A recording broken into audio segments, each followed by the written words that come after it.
Salut, salut à tous. Aujourd'hui, on va s'intéresser à la guerre froide. Comment mettre un terme à la guerre froide? Comment faire en sorte que ça s'arrête?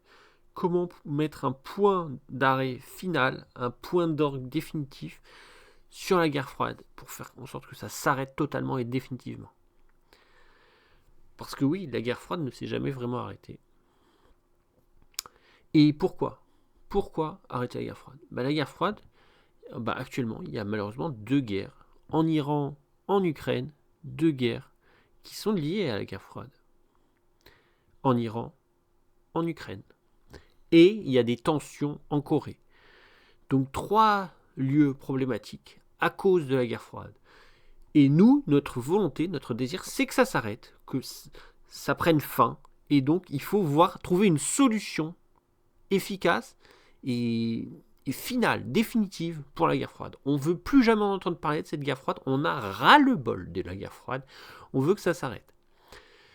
C'est ça qui va nous intéresser aujourd'hui. Et on va s'intéresser à cette colonne de gauche, la colonne bleue, la colonne du patriarcat. La colonne du patriarcat va nous intéresser pour arrêter la guerre froide. On veut que la guerre froide s'arrête. Voilà, donc on voit que tout en haut, là-haut, il y a les Slaves. Tout en bas, tout en bas, il y a les Chinois. Les Chinoises, du coup. Les femmes chinoises contre les femmes slaves. Donc voilà, une opposition. Et c'est cette opposition qui va nous intéresser. Il y a une opposition entre les femmes chinoises et les femmes slaves. Elles sont totalement différentes. Et c'est ça qui va nous intéresser. On est parti. On est parti avec les femmes ukrainiennes. Alors il se trouve que j'habite en Europe et qu'en Europe, il y a 8 millions d'Ukrainiennes et d'Ukrainiens qui ont quitté leur pays et qui sont venus en Europe. Donc il y a 8 millions d'Ukrainiens et d'Ukrainiennes en Europe. Donc on en rencontre. Dans les rues, ça parle ukrainien. Et c'est ça qui va nous intéresser. Les Ukrainiens sont des Slaves. Donc voilà, ici, la ligne du haut, la cellule, la case du haut. Et les femmes ukrainiennes, je dois l'avouer, j'ai un gros faible. Pourquoi ? Parce qu'elles sont super intéressantes. Moi, je suis un genre de mec que je m'ennuie très vite, en fait. Quand je vais en soirée, je m'ennuie, je sors un livre, je commence à lire dans un bar, personne ne comprend, mais voilà, c'est ma nature, c'est ma personnalité. Je m'ennuie très vite. Et les femmes ukrainiennes sont super intéressantes, super passionnantes. Quand tu discutes avec elles, tu apprends des choses à l'appel. Et ça c'est terriblement séduisant, je trouve. Donc, par exemple, j'ai rencontré une femme ukrainienne, et puis elle avait un tatouage. Et puis je lui ai dit, alors c'est quoi ce tatouage? Ça représente quoi? Elle m'a dit, voilà, c'est une fleur de lotus, ça représente la pureté. Des trucs comme ça, avec il y a 7 symboles qui doivent s'aligner. Je me souviens plus exactement. Mais voilà, on apprend des choses. C'est des puits de savoir. Voilà, c'est intarissable. Elles savent des trucs et elles t'enseignent des trucs. Et alors, c'est quand même pas évident d'aborder des filles ukrainiennes. Mais je parle des Ukrainiennes, en fait, je parle des Slaves en général. Hein. Sauf que les Russes, on n'en entend jamais parler, on n'en voit jamais la couleur. Les femmes russes, elles habitent en Russie, on les voit jamais. Donc, c'est très très difficile de discuter avec. Alors, vous pouvez quand même discuter avec des filles russes, mais c'est très compliqué. Enfin voilà. Elles habitent très loin et elles sont pas du genre à venir discuter, quoi. Elles sont du genre les filles russes en Russie et puis on n'en voit jamais la couleur. Voilà. Mais les filles ukrainiennes, on en voit la couleur et elles sont passionnantes. Elles sont totalement passionnantes. Et je vous le disais, il y a une opposition entre d'un côté les filles slaves, de l'autre côté les Chinoises. Donc les Chinoises, logiquement, ça va être tout l'inverse. Elles vont avoir beaucoup moins de... Vous voyez, les Ukrainiennes, quand tu leur parles, c'est comme si que toute sa vie, elle avait vécu dans une bibliothèque, tu vois. Genre, on a l'impression qu'elle a une connaissance générale de zinzin. Et c'est ça qui est trop bien, je trouve. Voilà, tout a une symbolique, tout a une signification. Et je trouve que ça, c'est totalement séduisant. Les hommes ont un gros axone. Bam! Ils apprennent les maths. Ou bien ils apprennent la physique, ou bien ils apprennent la biologie. Voilà. Les hommes, c'est comme si c'était des neurones avec un énorme axone. Voilà. Ils sont très très forts dans un domaine spécifique. C'est ça les hommes. Voilà. Et les femmes, c'est tout l'inverse. Les femmes, c'est comme si elles avaient plein de petits dendrites de partout. Elles apprennent, elles survolent, tu vois, elles virevoltent d'un endroit à l'autre, elles traversent dans tous les sens. Et c'est comme si elles avaient plein de petits dendrites. Et elles ont une vraie culture générale. Genre, elles s'intéressent à tout, elles savent plein de trucs sur plein de choses différentes, sur des domaines variés. Voilà, nous, bah, on va faire des maths et puis juste des maths, de la physique, de l'ingénierie et juste de l'ingénierie. Alors que les femmes, c'est des expertes dans la culture générale. Elles vont savoir plein de trucs sur plein de thèmes différents. Ok, donc ça c'est le premier point sur les femmes slaves. Alors j'ai notamment parlé des Ukrainiennes parce que c'est celles qu'on peut le mieux connaître et rencontrer. Voilà, les femmes russes, c'est vrai qu'elles sont assez inaccessibles. Mais voilà, c'est aussi vrai sans doute pour les Russes, pour les femmes russes. Ensuite, deuxième point, les femmes chinoises. Les femmes chinoises, elles vont nous intéresser également. Les femmes chinoises, déjà, il y a moins cet effet rat de bibliothèque, tu vois. Il y a moins cet effet de rat de bibliothèque. Les Ukrainiennes, c'est des rats de bibliothèque. Les femmes chinoises. Les femmes chinoises, déjà, elles se ressemblent. C'est stupide de le dire, mais elles se ressemblent. Voilà, physiquement, elles se ressemblent. Et d'ailleurs, ils jouent sur ça des fois. Hein. Des fois, voilà, ils se ressemblent. On n'arrive pas à les distinguer. Mais en même temps, ils sont très très nombreux. Et puis ils se ressemblent.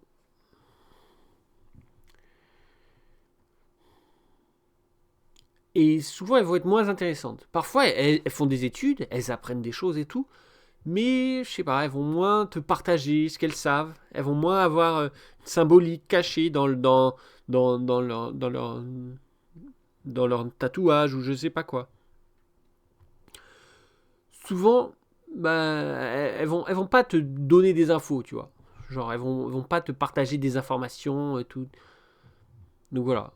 C'est plutôt. Voilà, elles vont un peu manquer d'originalité. Elles vont. Je crois que c'est culturel, c'est-à-dire qu'ils aiment bien faire comme tous les autres. Voilà, ils veulent pas sortir du rang, ils veulent pas se démarquer, ils veulent rester comme ça. Être. Voilà, ne pas avoir de signes distinctifs, quoi, finalement. Et voilà, elles vont pas forcément t'apprendre des nouvelles choses, t'enseigner des nouveaux trucs ou quoi. Alors que les Ukrainiennes, oui. Hein. Les Ukrainiennes, voilà, tu peux passer des heures à leur parler, tu te régales, quoi. Tu peux te régaler pendant des heures et des heures à discuter avec une Ukrainienne. Avec les Chinoises, c'est peut-être plus difficile. Et d'ailleurs, c'est vrai aussi en Europe. Hein. En Europe, en France, c'est vrai. Hein. C'est-à-dire que les filles, elles sont de moins en moins intéressantes, tu vois. Les filles, tu leur parles. Des fois, elles vont être coquines, elles vont te montrer leur décolleté, elles vont te montrer leur culotte, machin. Mais en fait, ça s'arrête là, quoi. Tu t'ennuies, quoi. T'as pas l'impression que c'est du flirt, c'est juste tu t'ennuies. Alors que pour moi, l'aspect, voilà, cet aspect-là, il est très très séduisant pour moi.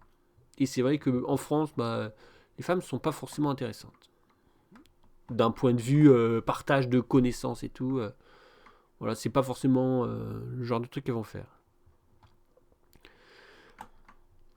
Et du coup, qu'est-ce qui va se passer? Du coup, ce qui va se passer, c'est que souvent, donc, ce qu'on peut voir déjà, c'est qu'il y a une opposition. C'est ça qu'on dit depuis le début, c'est qu'il y a une opposition. Les Slaves sont des puits de savoir. Elles ont énormément de connaissances et elles vont vous les partager. Elles font des trucs qui ont une symbolique, qui ont une signification profonde, une signification cachée. Même un petit tatouage, il veut dire quelque chose. Et en fait, tu peux passer des heures à discuter avec elles et ça va être passionnant pendant des heures. Tu vas jamais t'ennuyer. Et ça, ça c'est extrêmement séduisant pour moi. Et je pense que c'est très très séduisant pour beaucoup de gens. Et à l'inverse, tu as les Chinoises qui vont être jolies, mais qui vont moins te partager des infos, de la culture générale et tout. Voilà, c'est plutôt, ça va plutôt être physique. Voilà, elle est jolie, elle a un beau corps, machin. Donc c'est aussi une forme de séduction, mais c'est une séduction différente. Elle va te séduire avec des mots, avec de la connaissance, avec de l'information, tandis que elles vont juste te séduire avec leur corps. Quoi. Donc il y a une vraie opposition entre en haut contre en bas.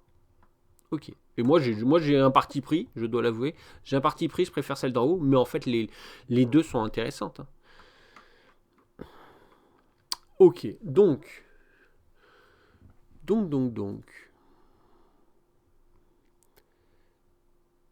Donc, qu'est-ce qui va se passer? Il va y avoir une opposition entre la Chine et la Russie. Et parfois, on voit sur les réseaux sociaux des Russes qui ne sont pas contents contre la Chine, qui n'aiment pas la Chine, qui ont peur que les Chinois conquièrent le monde, envahissent le monde et tout.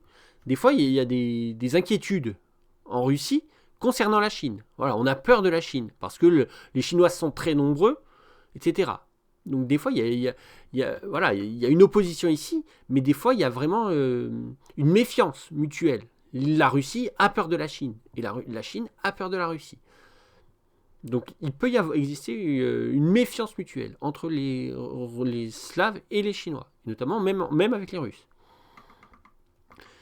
Et ce qui va se passer, c'est que ce genre de tension, ce genre d'opposition va être résolu. Comment? Avec des couples mixtes. C'est-à-dire, souvent, il va y avoir un homme russe qui va épouser une fille chinoise. Ou l'inverse, un homme chinois qui va épouser une fille russe. Et du coup, c'est des mariages un peu forcés. Voilà, on va encourager le mariage et tout. Et où il va y avoir plein d'échanges qui vont se faire, etc. Et donc, c'est comme ça, finalement, que la Russie et la Chine maintiennent des relations amicales. C'est du fait de ces mariages mixtes qu'il va y avoir. Où on va échanger des informations, on va échanger de l'argent, on va transférer des trucs. Voilà. Et ça va créer une alliance, une amitié, une coopération entre les deux pays. Mais c'est pas naturel. C'est pas naturel. C'est-à-dire qu'il existe une opposition forte qui va être résolue. En fait, c'est comme s'il y avait un problème et la solution qui va avec. Donc voilà. Donc finalement, l'intermédiaire au milieu ne sert à rien, puisqu'ils ont, certes, il y a un problème, il y a des tensions entre les deux, mais ils ont la solution, c'est-à-dire, ils vont créer des couples hybrides, des couples mixtes, et ça va apporter, ça va créer une zone tampon, ça va apporter une forme d'apaisement. Donc voilà.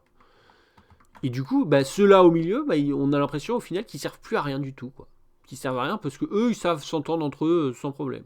Ils ont vécu des millénaires sans les Américains. Pour eux, il n'y a pas besoin des Américains. Les Américains n'ont pas besoin d'être là, n'ont pas besoin d'exister. Pas besoin des Américains. Il suffit de créer des mariages mixtes, des mariages hybrides. Sauf que en réalité, ces mariages sont parfois un peu contraints, un peu forcés. Voilà. Donc, c'est pas forcément idéal. C'est pas forcément idéal comme solution, en vérité. Voilà. La Chine est assez repliée sur elle-même, la Russie est assez repliée sur elle-même, ils s'ouvrent peu au monde. Voilà, certes, ils arrivent à coopérer entre eux, mais ils sont peu ouverts sur le monde. Ok, alors ensuite, les Américaines. C'est ça qui va nous intéresser. Les Américaines, troisième point, les Américaines. Les Américaines sont à la croisée des chemins. Elles sont capables d'être intéressantes, mais sans se replier sur elles-mêmes. Tu vois, je vous disais, les Ukrainiennes, elles sont souvent en Ukraine, tu vois. Avant la guerre 2014, 2000, je sais plus quoi, 2022. Avant la guerre, les Ukrainiennes étaient en Ukraine et t'avais peu l'occasion de les rencontrer ailleurs. Elles voyageaient peu. Moi, j'en avais jamais rencontré. Bon, donc voilà. Donc, les Américaines vont être beaucoup plus accessibles. Voilà, les Américaines, souvent elles vont voyager, on va rencontrer en France, voilà, des gens qui parlent en anglais, en américain. On en voit en France, on en rencontre. Je me souviens, moi, une fois, j'étais allé, quand j'étais gosse, je me souviens, j'avais tiré à la sarbacane sur une américaine ou un américain. Et du coup, comme ça, ils avaient enquêté, mais qu'est-ce qui s'est passé? J'ai reçu un truc sur la paupière. Enfin voilà, c'était toute une histoire. Voilà, j'en avais rencontré quand j'étais gosse des Américains. Donc eux, je sais qu'ils sont accessibles. Ah, je vous balance les dossiers. Hein. Je vous balance les dossiers. Du coup, elles sont moins introverties. Voilà. Les Slaves sont introvertis. elles vont rester en Ukraine, elles vont rester en Russie. Les américaines sont beaucoup plus accessibles. Et donc, véritablement, donc à la fois, elles vont être intéressantes, à la fois elles vont avoir de la culture, à la fois elles vont avoir des connaissances qu'elles pourront partager, elles pourront dire des choses super intéressantes, voilà, elles pourront finalement voilà, être des puits de savoir, discuter et puis te dire des choses, t'apprendre des choses, et ça c'est super séduisant. À la fois elles peuvent enseigner des choses, t'offrir, te partager des connaissances rares, des connaissances que tu n'avais jamais vues jusque-là. À la fois, elles sont moins introverties. Donc finalement, elles sont, vous voyez, elles sont au milieu. À la fois, elles ont les connaissances, à la fois, elles sont un peu introverties. Et donc, ben voilà, les américaines, ça va être au milieu. Et donc, en fait, ça peut être intéressant de comprendre ça. Là, vous avez les puits de science, les puits de connaissances, voilà, qui connaissent le sport, qui connaissent la musique, qui connaissent l'art, qui connaissent la science, qui connaissent tout, la médecine, tout ce qu'il y a à savoir. Eux, en haut, les femmes, elles vont le savoir. Voilà, si tu leur poses des questions, elles auront réponse à tout. Et puis tout en bas, tu as celles qui vont être plutôt pas trop loquaces. Voilà, elles sont pas trop là pour discuter, mais elles vont séduire, voilà. Elles vont être plutôt renfermées, plutôt introverties, réservées, renfermées sur elles-mêmes, repliées, mais elles seront quand même jolies, voilà, elles pourront séduire avec leur corps et tout, mais faut pas forcément s'attendre à des discussions palpitantes, quoi. Voilà, si vous voulez des discussions palpitantes, allez en haut. Si vous voulez des discussions moins intéressantes, allez en bas. Et les américaines, c'est un peu voilà, la croisée des chemins.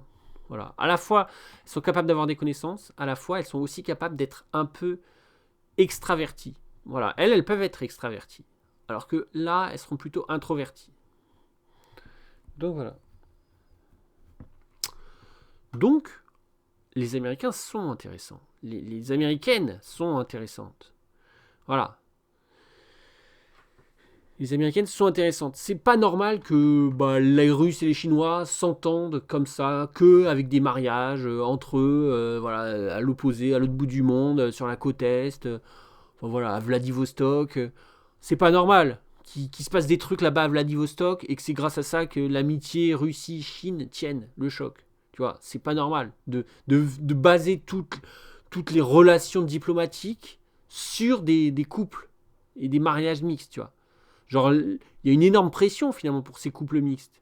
Il y a une énorme pression, c'est de eux que ça dépend l'amitié entre les pays. Donc je trouve que c'est pas normal et que c'est dangereux. C'est dangereux. Voilà. Il faudrait mettre des Américains et des Américaines dans la boucle, qui pourront jouer le rôle d'intermédiaire. Voilà. Et donc pour moi, les Américains ont un rôle central à jouer pour, comment est-ce qu'on appelle ça, un médiateur, un catalyseur. Voilà, ils peuvent jouer le rôle de catalyseur. Il faut jouer le rôle de catalyseur. Voilà. Certes, il existe déjà des alliances, des sortes de coopérations, etc. Mais voilà, là, il pourrait vraiment, avec les Américains et les Américaines, il pourrait vraiment exister une forme de catalyse diplomatique. Voilà, pour unir ces pays véritablement. Voilà, j'espère que ça vous intéresse. Et donc, le but, au final, ce serait de mettre fin à la guerre froide, de se rendre compte, voilà, que les Russes et les Chinois se rendent compte que c'est pas normal, voilà, de faire systématiquement des mariages mixtes et tout, c'est pas forcément normal, et que eux peuvent jouer le rôle de catalyseur. Voilà, il peut exister une catalyse. Voilà. J'espère que ça vous intéresse, et on va s'arrêter là. Je vous dis à la prochaine. Salut, en espérant, on croise les doigts, en espérant que la guerre froide finisse pour de bon. En espérant que la guerre froide finisse pour de bon, parce que tous les conflits de la planète sont liés à la guerre froide. Voilà, ce qui se passe en Iran, c'est lié à la guerre froide, ce qui se passe en Ukraine, c'est lié à la guerre froide, et même ce qui se passe les tensions qui peuvent exister en Corée sont liées à la guerre froide. Donc on veut que la guerre froide se finisse. Et donc il nous faut les Américaines et les Américains pour jouer la catalyse entre les deux géants qui sont la Russie et la Chine.